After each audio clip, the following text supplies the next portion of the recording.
Essaouira, l'un des plus grands quartiers palestiniens de Jérusalem. 22 000 personnes y résident et depuis la récente vague de violence, la zone est tendue.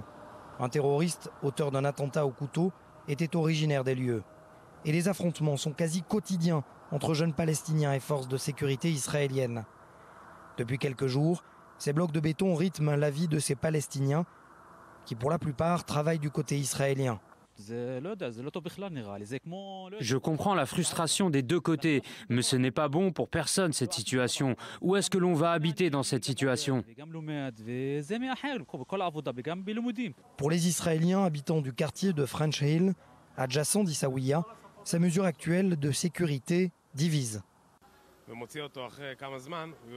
Dès que vous les bloquez et que vous empêchez leur vie au quotidien, ils seront plus en colère. Je suis très marqué à droite, mais il faut trouver une autre solution pour régler ces violences et je ne pense pas que ce soit la bonne manière.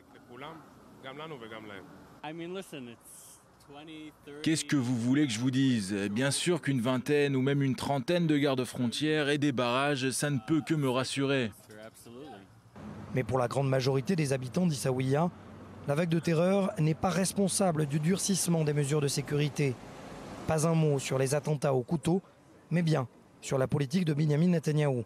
Je comprends la colère des Palestiniens, mais je ne vois pas pour quelles raisons les Israéliens ont peur. C'est le gouvernement israélien qui place la peur dans leur cœur et dans celui de leurs citoyens.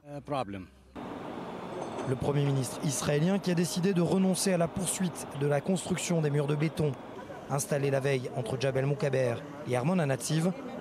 Ces murs auraient dû être également placés à Essaouira. Les juristes proches de Benyamin Netanyahou l'en auraient dissuadé. Raison, séparation de facto de la capitale.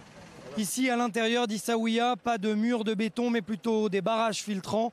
On ne peut pas passer en voiture, uniquement à pied, pour rejoindre l'autre côté de Jérusalem.